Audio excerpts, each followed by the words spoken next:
네, 하나님 말씀 나누겠습니다. 이사야 36장 1절부터 22절입니다. 랍사게의 연설 앞에서라는 제목으로 하나님 말씀 나누겠습니다. 랍사게의 연설 앞에서입니다. 오늘 본문은 이게 주전 701년경 이 아수르의 사네립 왕이 이 남유다를 침공한 사건을 배경으로 하고 있습니다. 원래 남유다는 친아수르 정책을 펴는 그런 나라였습니다. 아수르가 친해지고자 했어요. 그래서 당시에 북이스라엘과 아람 군대가 연합해서 아수르를 치려고 할 때도 우리는 치지 않겠다라고 거절했던 그런 나라가 남유다였는데, 이제 이 아하스 왕 때에 이 친아수르 정책을 폈던 이 아하스 왕이 죽고 히스기야 왕, 그의 아들이었던 히스기야 왕이 이제 왕이 되었어요. 그리고 나서 이 정세가 어떻게 바뀌었냐면, 아수르의 굉장히 강력한 왕이었던 사르곤 2세가 죽고 그의 아들이었던 사네립 왕이 왕위로 등극합니다. 여러분, 왕위가 이렇게 바뀔 때 이게 지금도 이게 정권이 바뀌면 혼란한 것처럼 이 왕이 바뀔 때 굉장히 혼란해져요.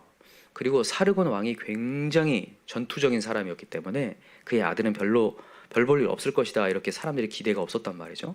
근데 그런 이제 소식을 들었던 이 주변의 이 나라들이 어떻게 했냐면, 친아수르 정책을 폈던 이 나라들이 이제 돌아섰어요. 그래서 이제 반아수르 정책을 펴서 연합군을 형성해서 아수르를 치려고 했단 말이죠. 그 중에 하나가 이제 남유다였습니다. 히스기야도 이제 애굽과 블레셋과 연합을 해서 공격을 하려고 했던 그런 때입니다. 근데 이제 이게 웬걸, 이 사네립이 어떻게 보면 아버지 왕보다 더 강력한 군대를 일으켜요. 더 강력한 군대를 일으켜서 지금 나라 하나하나를 쑥대밭을 만듭니다. 하나씩 치고, 이제 어디까지 온 거냐면 블레셋까지 다 친 다음에 이제 남유다까지 온 거예요. 남유다도 지금 다 무너뜨리고 수도만 지금 이제 딱 남았습니다. 수도 예루살렘에 다 포위하고 이렇게 다 있는 상태. 그게 지금 오늘 본문의 메시지거든요. 그러니까 사네리 왕이 지금 블레셋 라기스라고 하는 도시가 굉장히 유명했는데 그 도시까지 완전히 무너뜨린 다음에 이제 남유다만 이제 공격하면 끝나는 건데, 당시에 남유다는 굉장히 약한 나라였습니다. 원래 북이스라엘과 남유다가 원래 한 나라였잖아요, 그죠? 이스라엘이었는데 북이스라엘도 멸망당하니까 이제 남유다로 작은 나라였단 말이죠. 그래서 이 사네리 왕 자기가 직접 가지도 않아요. 군대 장관인 랍사게를 보냅니다. 자, 오늘 본문 한번 읽어볼까요? 자, 1절부터 읽어봅시다. 시작. 히스기야 왕 14년에 아수르 왕 사네립이 올라와서 유다의 모든 견고한 성을 쳐서 취하니라. 아수르 왕이 라기스에서부터 랍사게를 예루살렘으로 보내되 대군을 거느리고 히스기야 왕에게로 가게 하매, 그가 윗못 수도 곁 세탁자의 밭 큰 길의 섬에 hil기야의 아들 왕궁 맡은 자 엘리야김과 서기관 셈나와 아삽의 아들 사관 요아가 그에게 나아가니라. 이제 그 당시에 남유다의 지도자였던 세 사람을 이 히스기야가 보내요. 이렇게 앞에 딱 나아가게 이렇게 하고, 거기 이제 랍사게가 이렇게 온 거예요. 군대 장관 랍사게, 이름도 랍사게, 뭔가 싸 보이죠? 싸게, 좀 랍사게. 랍사게가 이제 강력하게 위협을 합니다. 엄청나게. 그래서 오늘도 연설이라는 단어를 썼는데, 막 이제 그 백성들 앞에서 또 이 남유다의 지도자들 앞에서 이 성 바깥에서 강력하게 고래고래 소리를 지르면서 얘기를 하는 거예요. 마치 이전에 블레셋에 누가요? 골리앗이, 그죠? 골리앗이 막 쩌렁쩌렁 울리게 막 얘기하는 것처럼, 막 하나님을 막 모독하는 것처럼 이 랍사게가 이렇게 한단 말이에요. 근데 이 랍사게의 연설을 잘 보면 특징이 있어요. 한마디로 얘기하면 무슨 특징과 같냐면요, 사단의 특징과 같습니다. 사단과 특징이 다 같은데, 그 앞에 이제 그 연설 앞에 이게 사람들이 벌벌벌 떨고 있는 그런 상황이거든요. 근데 한번 이 특징을 좀 잘 봅시다. 첫째로 이 랍사게의 연설의 특징은, 첫 번째는 하나님을 값싸게 본다는 거예요. 역시 이름대로예요, 그죠? 랍사게, 자기가 싸니까 하나님을 값싸게 봐요.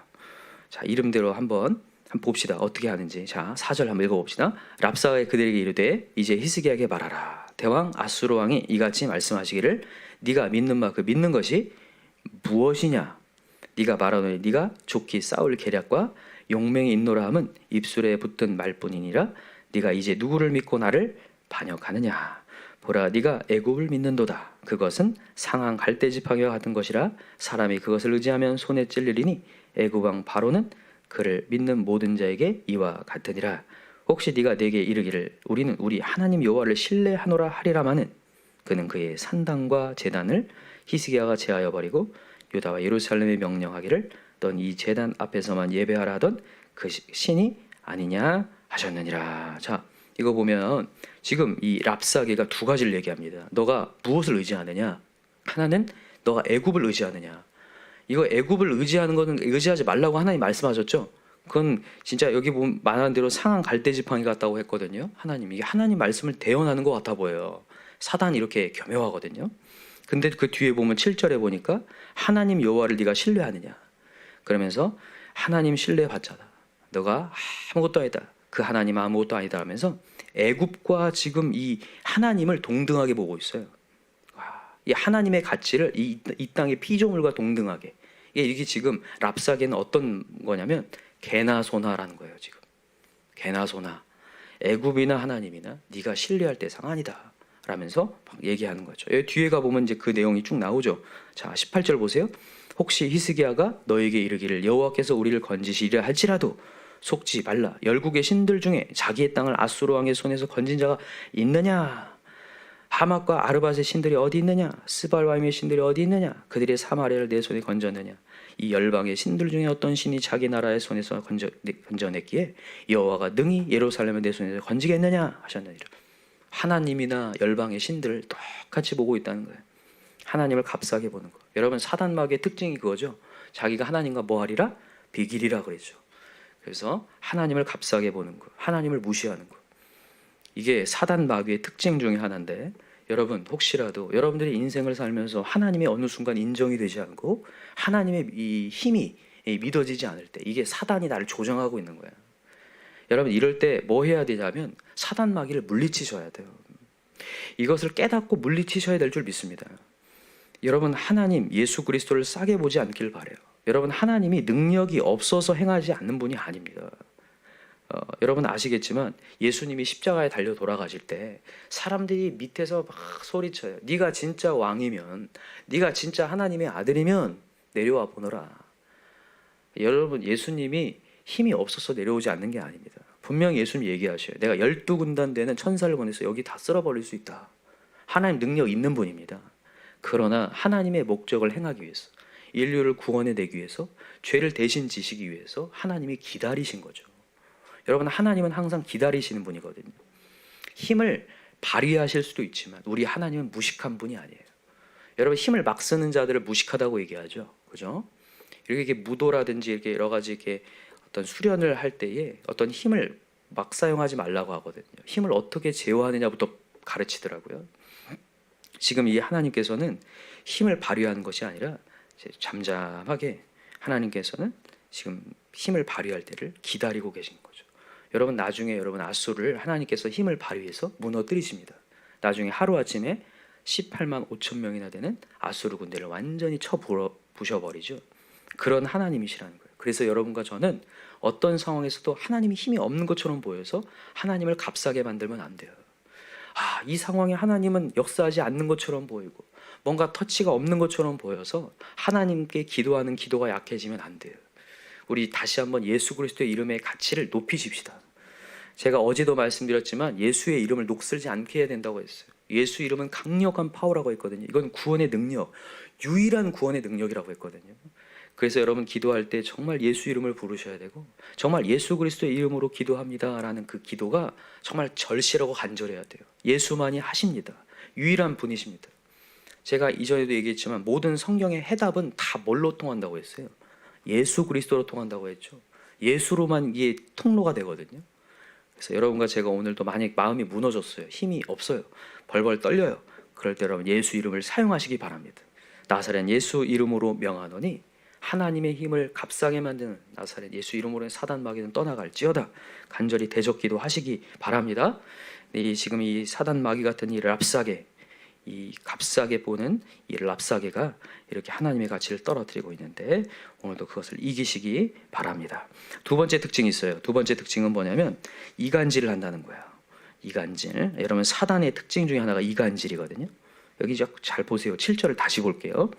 혹시 네가 내게 이르기를 우리는 우리 하나님 여호와를 신뢰하노라 하리라마는 그는 그의 산당과 제단을 히스기야가 제하여 버리고 유다와 예루살렘에 명령하기를 너희는 네 제단 앞에서만 예배하라 하던 그 신이 아니냐 하셨느니라. 여기 보면 이게 무슨 얘기냐면 히스기야가 종교 개혁을 일으킵니다. 지금까지 남유다 역대 왕들은 하나님 앞에서 선하게 행동했지만 뭐는 없애지 않았다고 돼 있어. 맨날 산당은 제거하지 않았다 이렇게 얘기했죠. 이 산당이 뭐 하는 곳이에요? 이방 신에게 제사하는 곳이거든요. 그러니까 예루살렘 성전에는 하나님께 제사를 하고 다른 곳곳마다에는 산당을 놓아가지고 이방 신들에게 제사를 해요. 그러니까 평일날에는 이방에 제사를 합니다.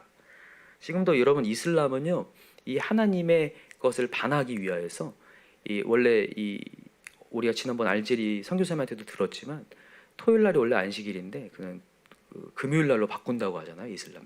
그런 것처럼 이방 신들이 그 당시에 이 안식일을 제외한 모든 평일에 다 이 산당에서 제사할 수 있는 이런 것들이 있었거든요, 당시에.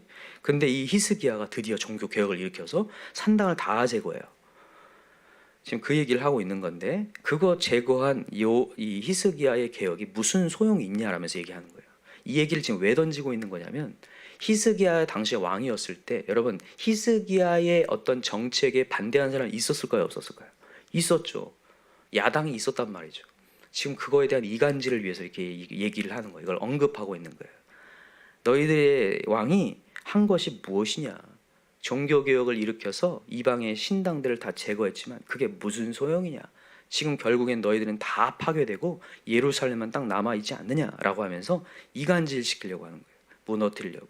그러면서 여기 뒤에 가보면 14절부터 보면 이 히스기야 말 듣지 말라고 얘기합니다. 자 보세요. 14절 읽어보세요. 시작. 왕의 말씀에 너희는 히스기야에게 미혹되지 말라. 그가 능히 너희를 건지지 못할 것이니라. 히스기야가 너에게 여호와를 신뢰하게 하려는 것을 따르지 말라. 그가 말하길 여호와께서 반드시 우리를 건지시리니 이 성이 아수르 왕의 손에 넘어가지 아니하리라 할지라도 히스기야의 말을 듣지 말라. 여러분 하나님의 사람의 리더에 대한 권위를 떨어뜨리게 하는 게 사단막이거든요. 사단의 이간질이에요. 사단의 이간질. 이간질은요 어디든지 지금 사단이 우리를 공격합니다. 제가 이전에 얘기했지만 분열의 영이 항상 존재하거든요. 가정 안에서. 가정 안에서도 이 세상 가치와 하나님 가치를 분리시켜 가지고 계속 이간질을 시켜요. 그게 내가 하는 게 아니라 사단이 하는 겁니다. 내가 홀리는 거예요. 무너뜨리려고 지금 이렇게 랍사게가 이렇게 막 조장을 하는 거죠. 이게 참 무서워요. 지금도 우리 이 교회에 지금 코로나로 말미암아 교회가 막 지금 이렇게 막 이간질이 되고 있는 것 같아요. 뭐 예배를 해야 되냐니 또 말아야 되냐니 막 이런 얘기들로 막 얘기하는데 여러분 확실히 알아야 할 게 있습니다. 사단은 이간질이 목적이 아닙니다. 이간질이 목적이 아니라 이간질을 해서 공동체를 와해시키고 공동체가 와해되면 성도들이 배회를 하기 시작하거든요. 방황을 하기 시작해요. 그러다가 신앙이 떨어져 나가거든요. 그게 목적이에요, 사단은요. 그래서 여러분과 제가 뭘 해야 되냐면 사단막의 목적을 분명히 알아야 돼요. 이렇게 이간질 시켜서 누가 옳고 그름을 따지는 게 문제가 아니라는 거 우리가 잘 알아야 돼요. 사단마귀는 그거 옳고 그름 따져라. 누가 옳은지를 따져내라. 그래서 누가 누군가를 이겨버리게 해라. 그렇게 해서 이 사람도 저 사람도 이기지 못하게 만들어서 공동체를 와해시킨 게 목적이거든요. 근데 우리는 그 옳고 그름의 문제를 따지다가 무너져 버려요. 여러분 지금은 옳고 그름의 문제를 따질 때가 아닙니다. 이 코로나라든지 이런 환란의 때는 그걸 따져 물을 때가 아니라 지금은 잠잠하게 하나님을 바라볼 때, 정말 하나님의 뜻을 누구도 하나님의 뜻을 지금 제대로 알기가 어려워요. 물론 하나님이 연병을 통해서 심판하실 수도 있고 역사하실 수도 있지만 하나님 이전부터 말씀드리지만 하나님은 심판이 목적이 아니라고 했어요. 하나님은 우리가 주님께 돌아오는 게 목적이라고 분명히 말씀드립니다. 맞죠 여러분? 우리 살리는 게 목적이죠. 코로나를 통하여서 전능의 하나님을 깨닫고 주님 앞에 무릎을 꿇기 원하시고 회개하길 원하시지 이간질 되어가지고 누군가를 옳고 그름을 따져가지고 분열되는 것을 원하는 것이 아니라는 거예요. 너무나 감사한 게 뭐냐면 히스기야가 그래도 하나님 앞에 확실하게 있다 보니까 종교개혁을 한 사람이라 보니까 이 랍사게의 메시지에 어떻게 반응한지를 보세요. 얘기를 해놓습니다. 자 21절 읽어보세요. 자 동그라미 놓고 별표를 해놓으세요. 자 읽읍시다. 시작. 그러나 그들이 잠잠하여 한 말도 대답하지 아니하였으니 이는 왕이 그들에게 명령하여 대답하지 말라 하였습니다. 이게 진짜 중요해요. 여러분 대답하지 말라는 거예요. 침묵하라는 거예요. 랍사게가 저렇게 우리를 조장하고 이간질할 때 대답하지 말라. 왜 대답하지 말까요? 사실 여러분 대답할 수 있어야 되거든요.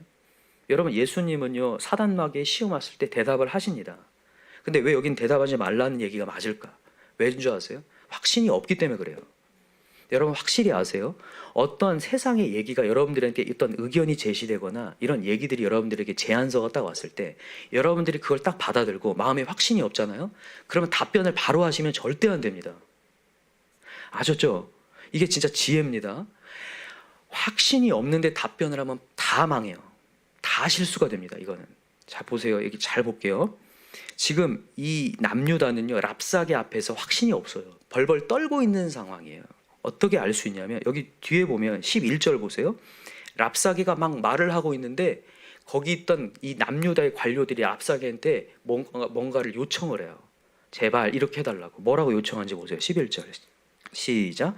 이에 엘리야김과 셈나와 요아가 랍사게 이르되 우리가 아람 방언을 아오니 청하건대 그 방언으로 당신의 종들에게 말하고 성유에 있는 백성이 듣는 데서 우리에게 유다 방언으로 말하지 마소서.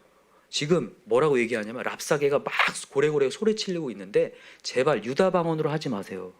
유다 말로 해주지 말고요 아람 말로 해주세요. 무슨 얘기예요? 지금 백성들이 그거 듣고 괜히 어떻게 될까 봐 동요할까 봐 혼란해지니까 그러지 마세요라고 저한테 얘기하고 있어요.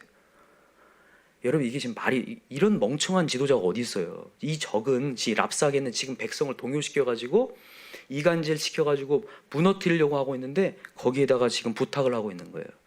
랍사게가 말을 들을까요 안 들을까요? 당연히 안 듣죠. 자 12절 읽어보세요. 시작. 랍사가 이르되 내 주께서 이 일을 내 주와 내게만 말하라고 나를 보내신 것이냐? 너희와 함께 자기의 대변을 먹으며 자기의 소변을 마실 성위에 앉은 사람들에게도 하라고 보내신 것이냐 아니나 하더라. 이에 랍사가 일어서 유다 방언으로 더 크게 외쳐버려요. 여러분 제가 이걸 보면 아는 게 그거예요. 여러분 사람이 떨고 있잖아요. 당황하잖아요. 그러면 바보 같은 짓을 합니다. 이런 바보 같은 짓. 저한테 부탁을 하고 있어요. 이런 부탁이 들어지겠냐고요. 옛날에 드라마에도 있죠. 나 떨고 있니? 여러분 자기가 떨고 있는지를 잘 봐야 돼요. 자기가 진짜 떨고 있고 당황을 하고 있고 이 제안서에 대해서 어떤 얘기들에 대해서 확신이 없잖아요. 그러면 답변을 절대로 바로 하시면 안 됩니다. 침묵하셔야 돼요. 그리고 엎드리셔야 됩니다. 히스기야가 그걸 정말 잘했죠. 자 보세요. 21절에 아까 전에 대답하지 말라 했고 그때 이제 이 지도자들이 히스기야에게 보고를 합니다. 랍사게의 말을 보고했을 때 37장 1절에 뭘 얘기합니까? 자 읽어봅시다. 시작. 히스기야 왕이 듣고 자기 옷을 찢고 굵은 베옷을 입고 여호와의 전으로 갔고 영국 맡은 자 엘리야김과 서기관 셈나와 제사장 중 어른들도 굵은 베옷을 입으니라. 왕이 그들을 아모스의 아들 선지자 이사야에게로 보내매. 야 히스기야가 훌륭해요. 자기는 굵은 베옷을 입고 여호와의 전으로 갔고 하나님께 기도하러 갔고 지도자들도 다 베옷을 입으라고 얘기해놓고 누구에게 보내요? 그들을 이사야 하나님의 주의 종에게 보내서 하나님의 답변을 듣게 만든다는 거죠. 참 이 부분은 너무 훌륭한 장면이에요. 이 장면을 여러분 항상 머릿속에 상상해 놓으시기 바래요. 우리가 정말 이렇게 마음이 불안해질 때 여러분 선택의 기로가 우리는 얼마나 많은지 모르겠어요. 제안서가 세상의 음성들이 많이 들려올 때 이게 진짜 하나님의 음성인지 아닌지 이게 하나님의 길인지 아닌지 우리가 판별해가 생각보다 굉장히 어렵습니다. 그렇기 때문에 답변을 바로 하지 말고 하나님께 무릎을 꿇고 주의 종에게 여쭈어 보며 다시 한번 하나님께 기다리면서 하나님을 찾아야 돼요. 그럴 때 하나님이 역사하실 줄 믿습니다. 그렇지 않을 때에는 이제 친아수르파와 반아수르파가 나눠지기 시작하고 이간질이 되고 네가 옳으니 내가 옳으니 남탓 니탓. 우리 지난 수요일 날도 말씀 배웠죠. 우리가 뭐가 잘못되면 이제 남을 탓하기 시작하고 그러다가 분열이 되기 시작하고 네가 나 도와주지 않아서 그렇다 어쩌다 막 인간적으로. 여러분 이럴 때 우리 정말 조심하시기 바래요. 어제도 제가 말씀을 드렸는데 여러분 우리가 거룩해지는 것 신앙생활 제대로 하는데 세 가지가 필요하다고 했어요. 첫 번째는 말씀. 정말 하나님 말씀에 주목하는 것. 두 번째는 정말 하나님을 기다리면서 기도. 세 번째는 정말 믿음 있는 사람과 함께하는 거예요. 동역하는 거. 이때 여러분 나를 동조하는 사람이 믿음 있는 사람 아닙니다. 나에게 멈추라고 얘기해 줄 수 있는 사람이 믿음 있는 사람일 수 있어요. 나에게 거친 얘기도 해줄 수 있고 제대로 된 조언을 해줄 수 있는 그 믿음의 사람과 함께하여서 여러분 바른 판단 하시기 바랍니다. 중요한 거는 랍사게와 같은 연설이 우리 앞에 계속 있다라는 거예요. 나도 모르는 사이에 나를 이간질시키고 하나님을 값싸게 여기게, 하나님을 완전히 무시될 수 있도록, 하나님이 없어질 수 있도록 이렇게 우리 마음을 조장해서 공동체를 파괴하고 우리 마음을 파괴하려는 여러 사단 세력들이 분명히 지금도 존재하고 있으니까 오늘도 우리 강력하게 대적 기도하고 주님 앞에 무릎을 꿇는 저와 여러분 되기를 간절히 기도합니다. 기도합시다. 이 시간 우리 간절히 기도할 때 우리 코로나 기간 하나님의 지혜가 더 필요합니다. 지금은 옳고 그름을 따질 때가 아니고 하나님의 뜻을 물을 때인 줄 믿습니다. 지금 우리가 더욱더 치유가 필요합니다. 하나님의 만지심이 필요합니다. 위로가 필요합니다. 오늘도 더 무릎을 꿇고 하나님께 기도하게 하시고 오늘 이 히스기야가 했던 행동이 머릿속에서 계속 뇌리에 남기 원합니다. 랍사게가 이렇게 쩌렁쩌렁 외칠 때 확신의 답변을 할 수 없다면 잠잠히 확신이 올 때까지, 믿음이 생길 때까지, 오직 의인은 믿음으로 말미암아 산다고 했는데 믿음이 없이는 절대로 제대로 된 답변할 수 없고 실수할 수밖에 없는데 내 마음 가운데 하나님 확신 주실 때까지 기도하는 자 되게 해달라고 성도의 인내를 하나 요구하신다 했는데 더 한 번 더 기다리면서 하나님을 외치는 자 되게 해달라고, 우리 교회에 좀 더 이번 코로나 기간에 기도가 살아나고 릴레이 기도가 살아나고 가정마다 예배가 살아나는 놀라운 역사가 일어나게 해달라고 우리 주여 3장 간절히 부르고 기도합시다. 주여 주여 주여. 하나님 아버지 감사합니다. 혼란하고 어려운 시기가 그때 2000년 전 3000년 전에도 있었고 지금도 존재합니다. 하나님 우리를 복잡하게 하고 이것이 옳으냐 저것이 옳으냐의 문제 속에 친아수를 따를 것인가 반아수를 따를 것인가, 아닙니다. 어떤 것도 편이 될 수 없고 오직 하나님 앞에 무릎을 꿇는 거 아니겠습니까? 하나님 아버지, 사단마귀 우리의 이간질하여서 우리의 신앙을 망쳐놓으려고 합니다. 우리의 믿음을 무너뜨리려고 합니다. 이럴 때일수록 정신을 바짝 차리게 하시고 더 주님 앞에